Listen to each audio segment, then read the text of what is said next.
What is up, everybody? Welcome to this episode of the Start, Build, Grow Show. As always, we have an incredible guest from me sharing an amazing story, and we have some really interesting, exciting news to share. So stay tuned for our interview with my man, Jim Ahlin.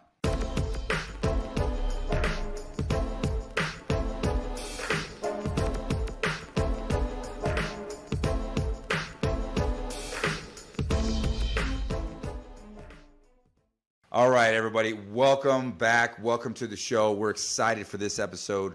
We're going to be diving into marketing. I mean, everybody needs to market their roofing company. It's so important. I mean, we can't build a company without marketing. We can't, sell things without getting leads, right? So let's focus on helping you, our clientele, our listeners, roofing and contractors all over the place. Let's help you guys get some leads today and really refine and dial in your marketing. And let's learn a lot more about Mr. Jim. What's up, brother? Welcome to the show. Thanks, man. Thanks for having me. So, as always in traditional fashion, I mean, this show is all about, the entrepreneurial journey. So, and sharing that journey and helping contractors succeed. It's the Start, Build, Grow show. There's contractors that are just getting started. Some are in build mode, some are in scale mode, some are in grow mode, and we want to help them all. So, let's get started by connecting the dots on your story, man. How did you, get where you are? And we got some cool stuff we're going to dive into. But let's get some backstory. How'd you get into entrepreneurship, and what did you do before you got into roofing? Entrepreneurship has always been in me. I was going door to door at 13 years old selling candy. Okay. So I had a paper route at 11.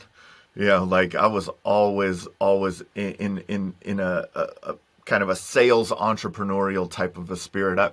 I never had a boss. Like, my wife and I were joking about this because of the recent news that we'll share, that we'll talk about here, is like, oh, you got a boss for the first time in a long time. So it's kind of a funny thing. But so around the millennium, going back a few decades here, Randy. So around the millennium, I got introduced to a degree in college called Management of Information Systems. It was half computer science, half business administration. How could you go wrong moving into the 2000s with that? So went and did that, got out of college, in college and out of college, started doing web development, server-side programming, and realized quickly that I was not a programmer. Like, I'm not good at looking for capital letters and semicolons. Like, that just wasn't it. Got into real estate, and then along the way in different real estate businesses, mortgage businesses, real estate investing businesses, it was always, hey, Jim, you know how to build those website things, right? And then it was like, yeah, I'll do that. And then so I always did the digital marketing essentially for all of the companies that I was involved in. GC'd all my own residential real estate investment projects. I was out there in Denver from 2008 to 2013. I was doing a lot of projects out in Denver during that time. And so that kind of got me into the contracting space.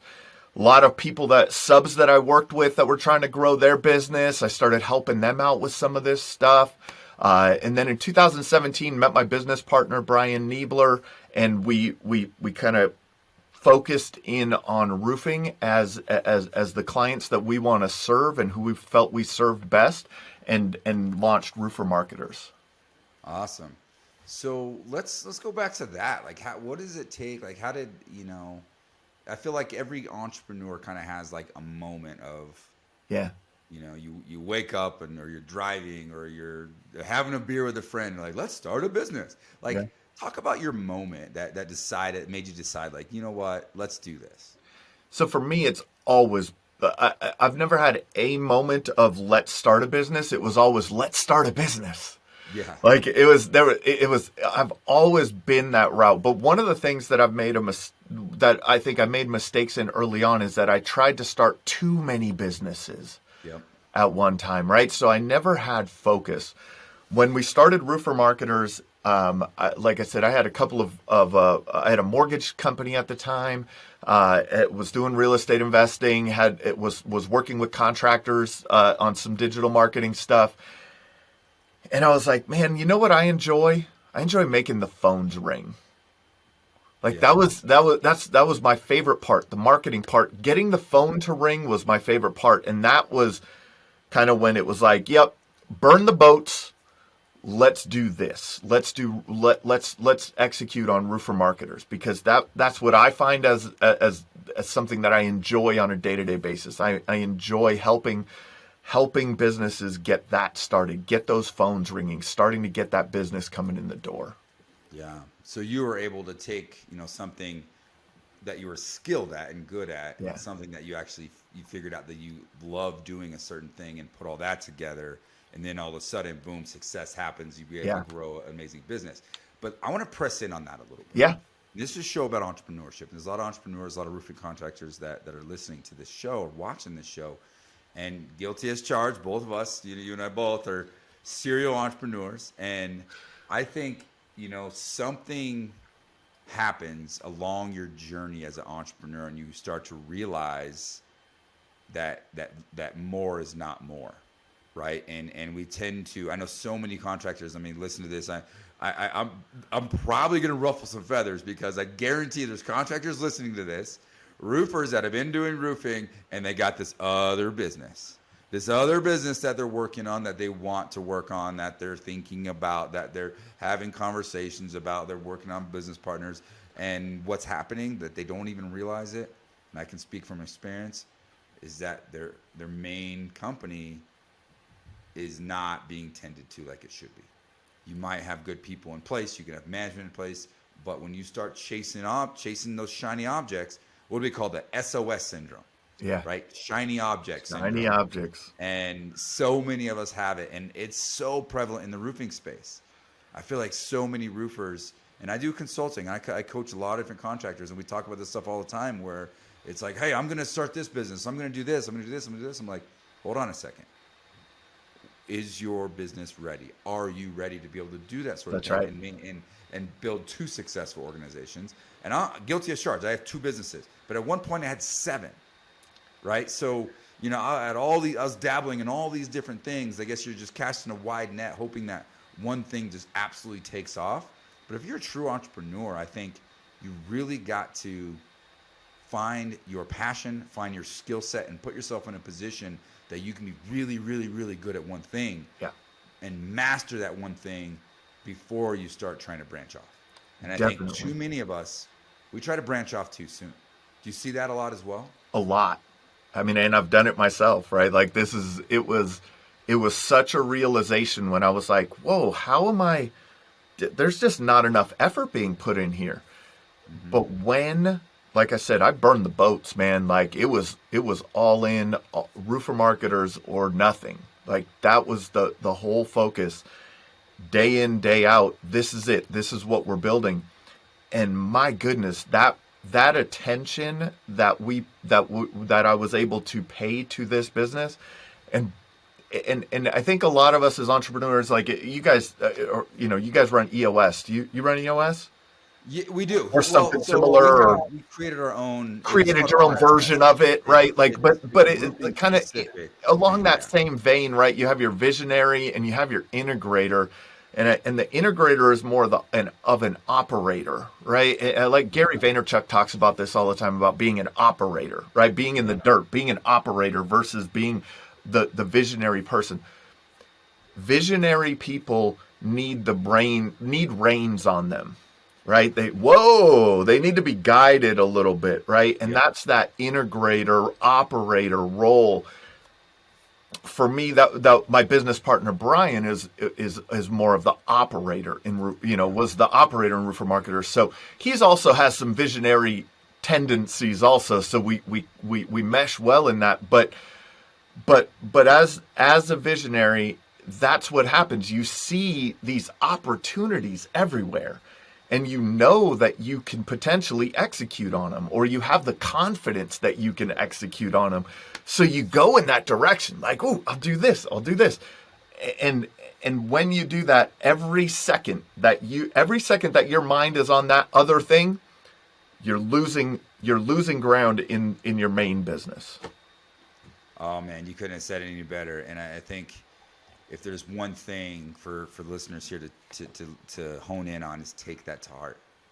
You know, I'm a visionary as well, and we have this tendency of, we see the end and we see what the potential is in everything. We're just eternal optimists, right? Eternal. It can work. We can make all this money. We can create jobs. We can do all these things. But what we don't realize is that it takes a team of people and a very skilled set of people with certain skill sets that aren't our strengths. There's a we term have that to have that integrator. We have to have that operator to be able to execute on all these things. If not, we'd have a tendency to be great starters, motivators, optimists, but we can't take it to the finish line. The follow through, right? That's what holds us back. I remember my econ class early in college, right? I learned about something called opportunity cost. Oh, yeah. Right? And that just kind of defines it right there. Like, if there's an opportunity cost to move your time or effort there. Now, what you said, something really special there, is that a good visionary can build the team to help execute, right? And that, boy, there's power in that. Yes. You know, if there's anything we can focus in on our specific skill set, and a lot of it's, you know, kind of our God-given natural abilities, is to find and create and connect with people and bring people in. Like, if you're going to really hone in on something as a visionary, hone in on your abilities to discern, use discernment to then find great people. And if you can do that, you know, you're going to go through people. There's going to be bad apples. There's going to be, you know, issues. But you're going to learn. You're going to learn. You're going to get it better. But it takes a team. It takes a village, right? And I cannot be on the show. I wouldn't have the show. Wouldn't have, you know, the two businesses that we have that are both really doing well and growing if I didn't have teams. You know, there's no way it would work. And I'm so blessed to have amazing partners in both businesses and amazing teams that help integrate and execute the ideas that I have. And there's no way any of that success or any of the growth and momentum that we have would be possible if I didn't have a team. So if you're a visionary out there, focus on building a team, finding the right people. And on the flip side, if you're an integrator, if you're naturally someone that just wants to get in the weeds and get in the mud and make things happen and check off boxes and get things done, allow an integrator or allow a visionary to contribute to your life and humble yourself and knowing your role and knowing what your God-given skill set is, and understand that dynamic, right? Read the book Rocket Fuel, right? If you want to get more into this sort of stuff, it's an incredible book that really explains the dynamic between the visionary and the integrator, or the operator and the visionary. And man, great book there. Yeah, and we're using the, you know, kind of EOS terminology, but it really is just people that are really good at operating and people that are really good at seeing the potential in opportunities, right? And when those two people come together, my goodness, that's a powerful thing. And then building the rest of the team to execute on all of that. It's awesome. That's when magic happens. That's magic. And I think there's so many contractors, because it's such an, you know, low barrier to entry. You got a ladder or a contract, and, you know, and a personality. You can go be a roofer. You can go be a contractor, right? And so many of us do that. We become solopreneurs, doing it ourselves, and we're like, we're going to grow. We're going to hire a team, and then we feel like we just have to assume this boss role and hire people beneath us and then we take on this pressure of, I got to make everybody do everything that I need them to do without them contributing, and we put ourselves in a role that we're naturally not that good at. And you see this time and time again, and these companies just can't grow and can't grow and can't grow. But unfortunately, we just got to get out of our own way in order to do that.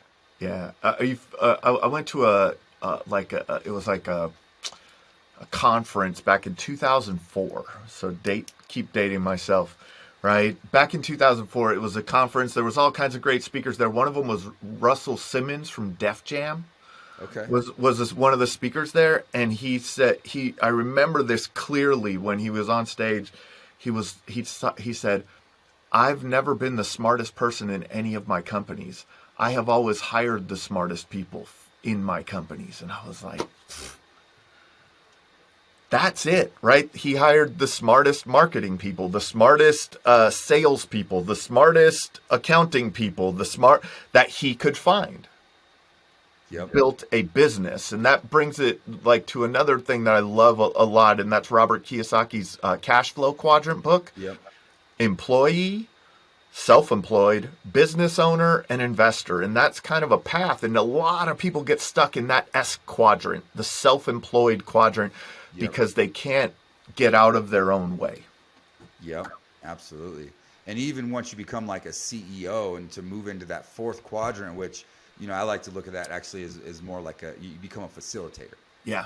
And we all want to be facilitators, but that is elusive. Like to be able into a position where you're purely the puppeteer, you're facilitating growth on all facets, and you're developing other people. And I'm a big fan of John Maxwell as well, and he really believes in, you know, the fundamental concept of leadership is to develop other leaders, and to get yourself in a position where that's where you spend the majority of your time. To me, that's freedom and that's success. Heck yeah, that's it. I love it. So we're going to dive a little bit more into what it takes to build a business, to build a marketing business that becomes a marketable business, right? And we'll dive into that a little bit, and then we'll talk about some key, you know, marketing takeaways and strategies for roofing contractors to help increase their lead flow.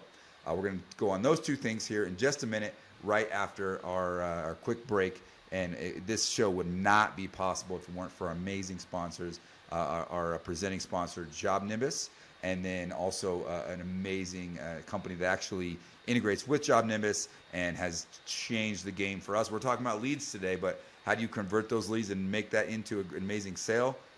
Talk to our friends over at Sumo Quote. JobNimbus is a fully customizable back office solution. Track leads, jobs, tasks from one easy-to-use software. And with the largest ecosystem of integrated partners, if we don't do it, we have a friend who does. Learn how the #1 back office system in roofing can help you be efficient, be organized, be professional, and be profitable. Are you looking to stand out with your proposal? Sumo Quote is the contractor quote that crushes the competition. It is the fastest way to build custom quotes that impresses clients and wins more work. It's one of those must-have technologies for roofing contractors, allowing them to sell faster, sell more, and sell smarter. Be sure to check them out at try.sumoquote.com/start, build, grow. All right, everybody, we are back and having an awesome conversation with Jim Ahlin here with Roofer Marketers. And you know, we're talking about entrepreneurship, and you're in the marketing space, I'm in the roofing space. You know, but I think a lot of entrepreneurs, the ultimate vision, the ultimate goal is to be able to build a valuable asset with their company. Okay, yeah, we want to make money, we want to create a living and provide for our families.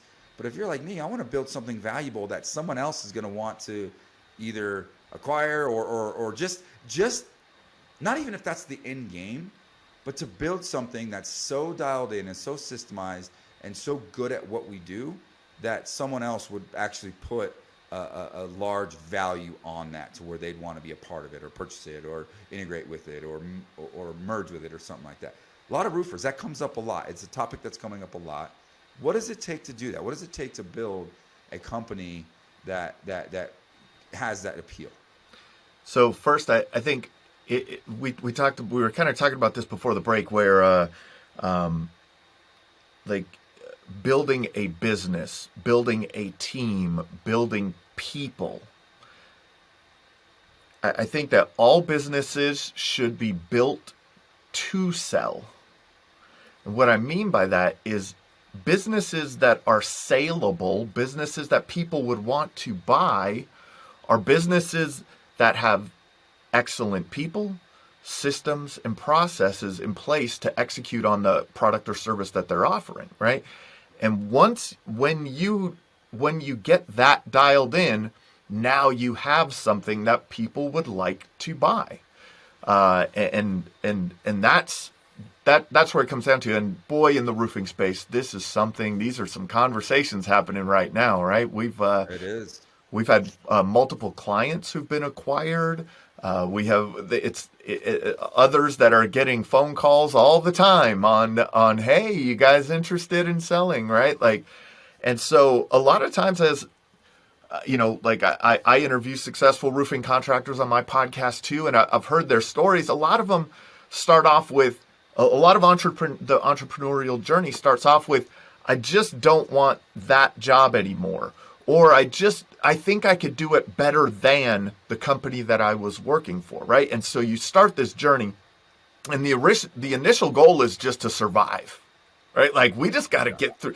We just have to survive, get some cash in the door. Then you get to a point where you have an income, right? And then you get above the weeds a little bit, and you're like, oh, I have a business. Like, if you execute properly. So if you build out all your processes and standard and get those key people in place, and then you can start entertaining those phone calls, right? And I think that a lot of times we don't even know that this is something that's available to us.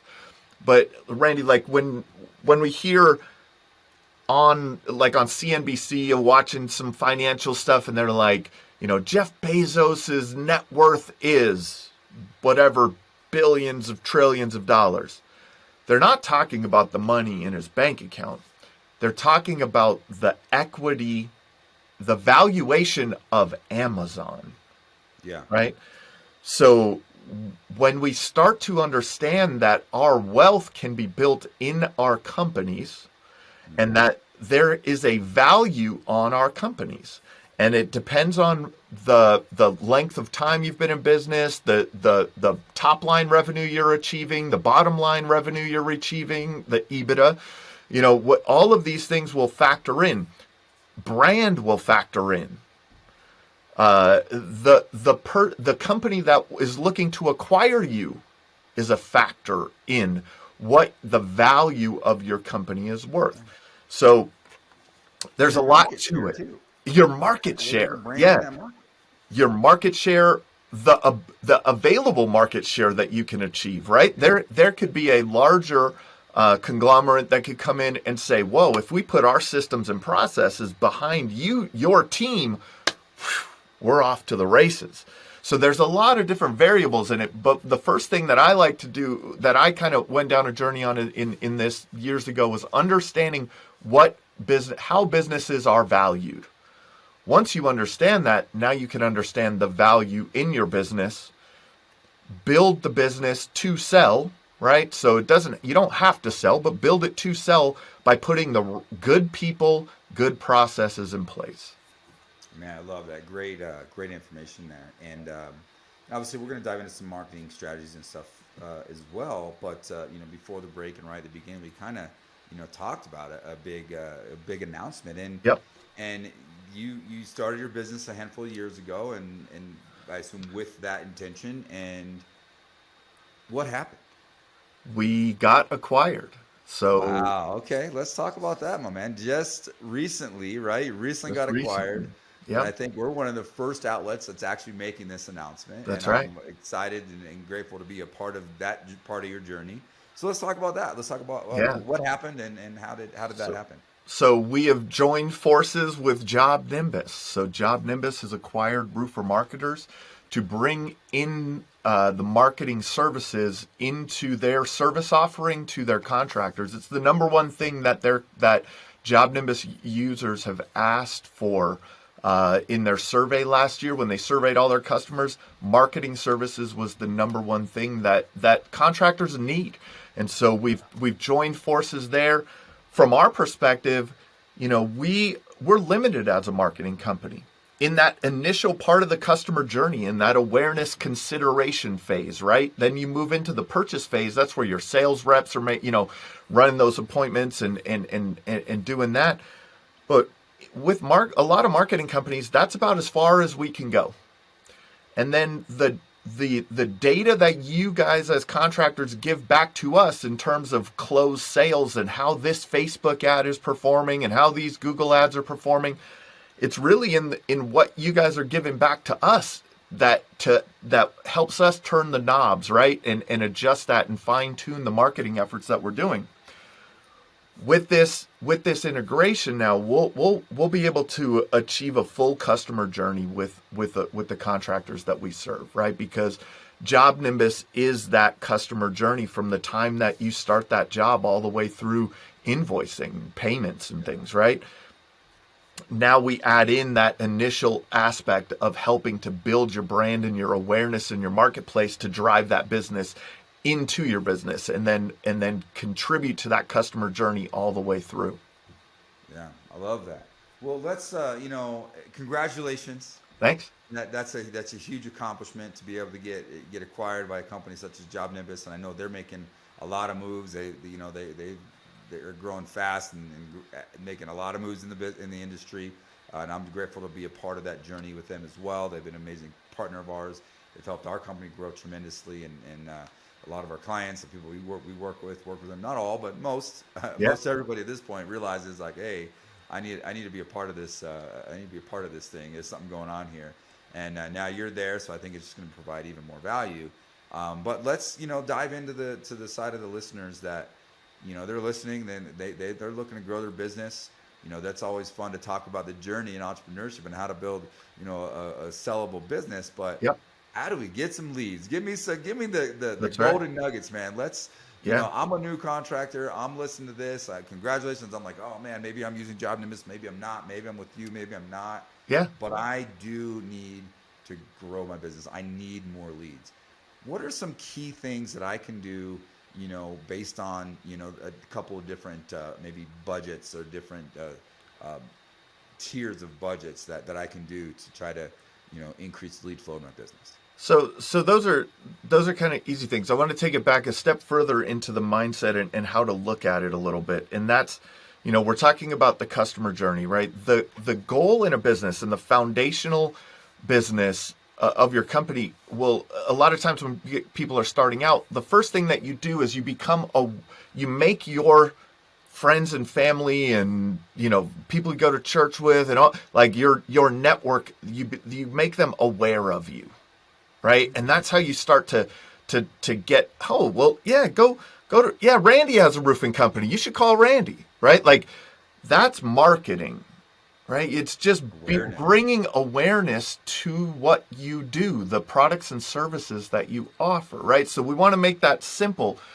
Now, over time, as you grow your business, I refer to it as the marketing stack. Right, so you start stacking your marketing efforts on top of each other. I'm a big fan of the business philosopher Jim Rohn. He said, and one of the things he said was, you need 5 to 7 lead sources to have consistent lead flow in your business. Yep. A lot of times when we're starting out, or even if you have some things going on and you're like, man, I heard these Facebook ads were awesome. We're going to go and do some Facebook ads. And maybe they perform well, maybe they don't perform well, but maybe they perform well and then they stop performing well. And then you're like, oh, we're going to stop doing Facebook ads. That's where I think contractors make mistakes. So to me, it's building your marketing stack. It's not specifically like how much should I budget for Google ads or how much should I budget for Facebook ads? It's start to build upon your stack. So you have your referral business, right? The best contractors that I know, and Randy, I'm sure you agree with this, are the ones that can turn one into many. Yep. Right? That person out in Aurora gives you a call, your rep runs that lead, sign goes in the yard, they're knocking the neighbors, they're opening up the neighborhood. They're trying to create a relationship with the insurance agent of that homeowner. They're asking for referrals. Hey, are any of your friends and family? So it's that turning one into many. So referrals are in my opinion, are the foundation, right? That's what the goal is referrals. But who refers you? People that you do good business for, right? You do a good job for. So sometimes you have to buy that customer. So this is the mindset that I think people should understand, is sometimes you have to buy the next customer. But if you do a good job and you ask for referrals and you do the right things in the neighborhood, that one job can turn into 5, 10, 20 over a period of time, right? The long-term value of a customer. So in your budgeting, the simple answer is 5% of your gross revenue goal should go towards your marketing, right? Like that's kind of the simple answer. Most of our clients are in the 3 to 8% range. Mm-hmm. If you're in that stable range, you're not really trying to grow, you just need to kind of maintain, you may be down towards that 3%. If your company is all about banging doors, right? Door to door, like you may not invest as much on other marketing efforts because you have lead generation through direct sales. But if you're in a full retail market and no one knows who you are, you better be in that 8, 10. I've heard people talk about in their first couple of years of business being in the 15+% range of that gross revenue.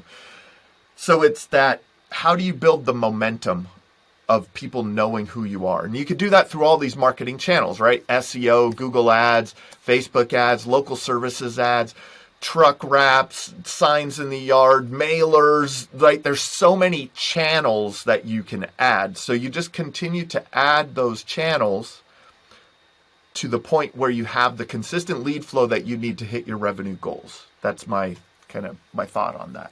We could get into more specifics for sure, but I like people to understand that concept first. Yeah. Well, and I can attest to that because that's exactly kind of the path we've followed. We switched to roofing, almost 13 plus years ago. Yeah. I was a general contractor before, building houses and basement finish and remodels and all those things. And we switched to roofing specific and decided to narrow in and be really focused on that one thing. And yeah, I think first and foremost, we've got to have an online presence, but that's not going to instantly turn on the lead flow. I think, it's probably understated the impact that we have with the referral business. I think there's a number of ways to do that. One, yes, deliver exceptional value to your customers. Okay, don't just do a good job. Don't just install a good roof that's not going to leak. Like, do something to completely blow your customer out of the water. Like, they buy stuff all the time, not just roofing or construction. They've had other projects done. They've made big purchases. They've bought vehicles. They bought all these things. What can we do as a roofer? Not just to be a roofer that stands out, but to be a service that stands out above all of them. That's right. Right? How can we do something as a roofer? How do we stand out and do such a great job that customer becomes a raving fan? Right? That's the idea. There's a book again about that as well. And become a raving, like. When I talk about it with my team and if I'm coaching somebody, how do you make customers for life? Yes, a person may only buy a roof if it's a retail environment. They may buy a roof once in their lifetime, twice, 2, maybe 3 times in their lifetime. They may not, but that does not mean that they don't know people. That doesn't mean they have family members. That doesn't mean they're not going to move. That doesn't mean they're not going to talk to their neighbors or connect in their community. So we got to do something to build a relationship so strong and wow them so well that they're going to scream at the top of the mountain telling their friends all about it, right? Yeah. And delivering exceptional customer service, I think, is how that starts, and it starts with communication as well. That's where I was going to go, man. Like communication, right? Like that's the negative reviews that I see on Google the most are they didn't call me back. Either I called them to get an estimate or a quote or whatever the person said, and they never responded, or their sales rep actually came out and did an inspection, and I never heard from them again. Yeah.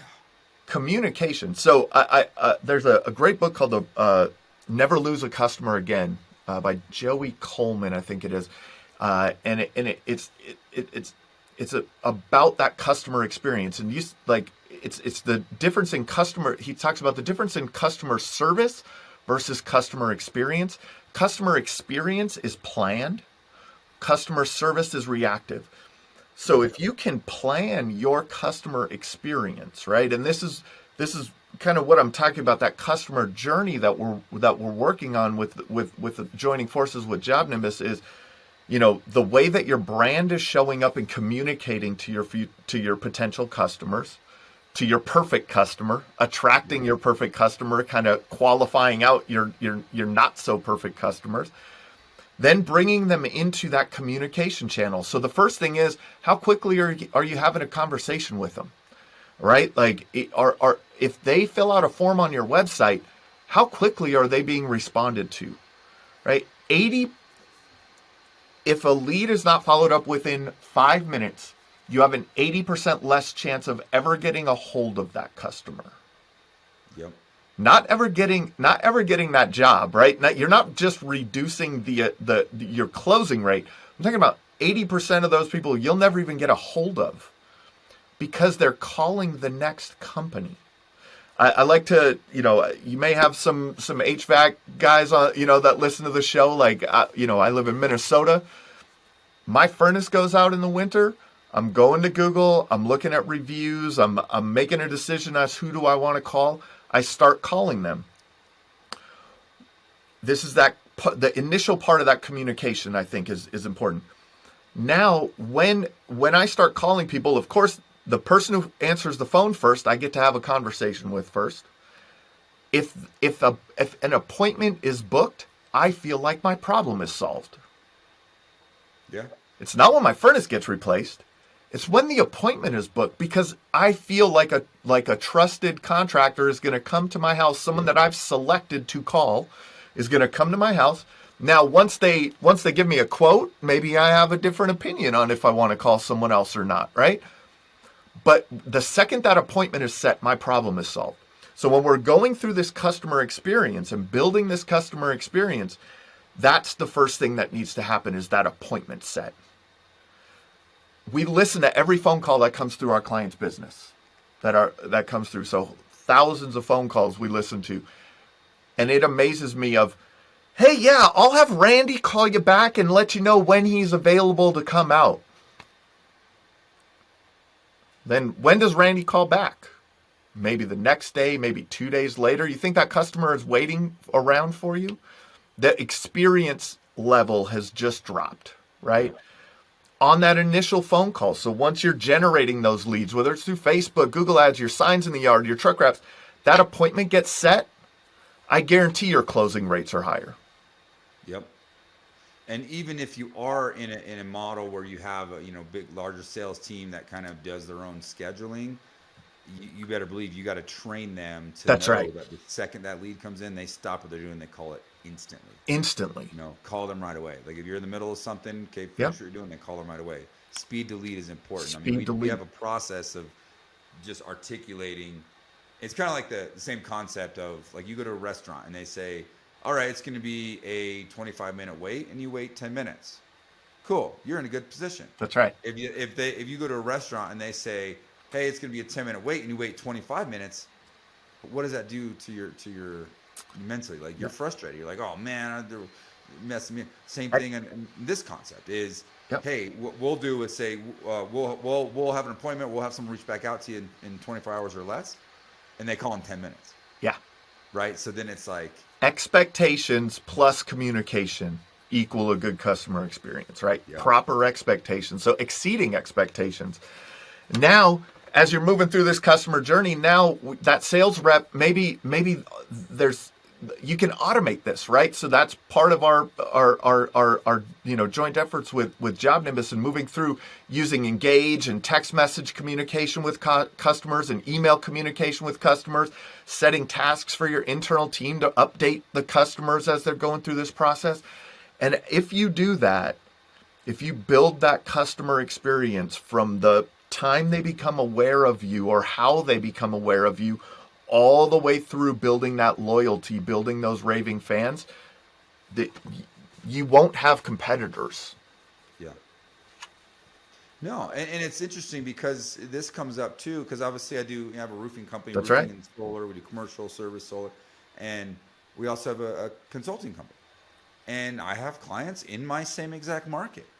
But the thing is, I've had clients for one particular client. They do a decent amount of business, and we've been working together for over 4 years, and we've interacted one time. Yeah. Because if they're doing their job right and that customer is connected with them, they're going to close that deal. They're going to build and sell that customer. If we're doing our job right, we're going to sell that customer. Like, we shouldn't even cross paths. Yeah. If we do our jobs right. I have a story about that. We have a mutual friend in Adam Bensman, right? Like, yep. Oh, yeah. Adam flies into Minneapolis one time. He was doing an on-site for a company. This is about a year ago. And he's doing this on-site, and we go and I meet up with him for dinner afterwards. And I'm like, oh, what company were you out here with? And he tells me the name, and I never heard of them. And I'm like, so what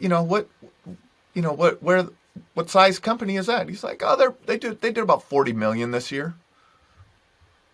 I never heard of this company. Like, yeah. I was walking through a trade show earlier this year, walking next to these two guys. They were chatting, and they were talking about the weather. And I was like, I just had a conversation with my wife about that weather. You guys from Minnesota? Right? And we start having this conversation. I start asking him, like, oh, what are you out of? What's your company name? Oh, how'd you do last year?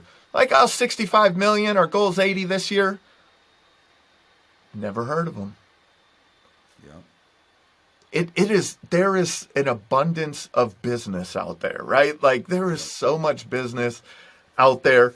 But if you focus on the competitors, and it's that Michael Phelps. You ever see that Michael Phelps photo, Randy? Like where Michael Phelps is swimming, and the guy that's in second place is looking over at him. Yep. Right, like, taking attention off of what you're doing on a day-to-day basis and providing that great experience to your customer, you're never going to get ahead of the next company, right? And unfortunately, in the world we're in with social media, it's like it's so easy to get caught up in what everyone else is doing. So I did a show on this recently, and I'm doing a challenge. It's called we created it and developed it. It's called the 60-60 challenge, and it's 60 minutes a day working on your health, like physical activity, 60 minutes a day working on yourself, like mental, like reading and meditating and prayer and those sort of things.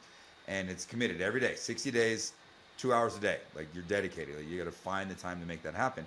But another piece of it is to make a sacrifice. Like, take something that's not contributing to your life and take it out of your life. And for me, I decided to stop scrolling. Like, I just not spend time scrolling up and down Instagram. I took Instagram off my phone. And Twitter, don't have Twitter. It's like, I have Facebook for Messenger and to reply to my own comments. It's a business thing, right? But I took time out of just sitting there scrolling and worrying about. It's amazing what clarity you get. Yeah. People are going to watch this on Facebook, right? I mean, hey, if I didn't comment on your posts, I still love you. But it's liberating for me not to grab my phone multiple times a day, get on Facebook. What is everybody else doing? Who's doing what? What are my notifications? Did anyone comment on my stuff? Did anyone like my stuff? Pictures of these big hailstorms. Blah, blah, blah, blah. I'm not worried about that stuff right now. I am worried about what I can control each and every day, and to grow my business and to be the best version of myself, and to help develop my team. I uninstalled all those apps on my phone too, man. Like, I uninstalled all those apps about 6 months ago. It's like, you don't need them. Their time sucks for sure. Yeah, I mean, if I'm going to connect with you, let's DM. We'll see you at a conference. That's right. We'll talk. Call me, text me. That's fine. But I'm not going to sit and scroll and be looking at what everyone else is doing. Because while I'm doing that, there's somebody else not doing that that's grinding and working on their business, and also working on themselves and their family. And like, that's the other piece is like, yeah, it takes away from your business too, because during the day you're like, oh, I'm going to take a 15-minute break and sit here and just scroll for an hour. And then it becomes an hour. Yeah. And then you're worried about what everyone else is doing. You're like, crap, I just missed how much time and didn't get things done. And then you call your business coach and complain, I don't have enough time. I can't do these things. I'm like, okay, well, how did you specifically allocate your time? On the flip side, at night, right? It's like we sit there in bed before bed and just scroll and worry about everybody else. What are we not doing? Communicating. We're not talking to our spouses. We're not intentionally hanging out with our kids. And by no means am I perfect at this stuff, but I'm aware of it, and I'm making an effort to get better. So you got to every day. Every and as day, we wrap man. this up, there's a little gold nugget for myself, something I'm doing personally that I think if that hit home to you, try it. Stop scrolling and focus on yourself, focus on your business, focus on your family, and see what happens in the next 60 days. But in traditional fashion, as we start, I think you and I could probably talk for 3-4 hours, but people got to get to work and they're driving. They're like, Yeah. oh man, I got to my destination, so I'm gonna have to turn the podcast off. But in traditional fashion, at the end of these shows, with our guests, like, I'm gonna put you on the spot and say, for those who are listening to this, you're an entrepreneur, you're an expert in marketing. What's your golden nugget? What's the one biggest piece of advice that you can give, to myself or somebody listening to the show? So one of the things I think that I'm going to say, it's one thing, but it comes in two parts. So the first thing is that if you have faith in the outcome, you'll execute. Right? Like if you truly believe in what you're doing and why you're doing it, you are going to go out there every single day and execute. And in that execution, I believe this is kind of the second part to that, is phase 1, do something. Phase 2, do something a little better than that. Phase 3, do something a little bit better than that. And 5-10 years down the road, you can look back and go, man, like I built something great here. Absolutely. The slow and steady wins the race, right? Just get better each and every day. All right, Jim, thank you so much. Hey, for those who are listening or watching the show, how do we get a hold of you if we want to connect with you or learn more about what you do personally or in your business? Yeah. So roofermarketers.com, at the Roofer Marketers on social media, at Roofing Success Podcast, or JobNimbus.com. Love it, man. Thank you so much. We'll have to do this again with another follow-up. Congrats on your success. Congrats on the acquisition. And I'm looking forward to be a part of your journey, my friend. Take care. God bless.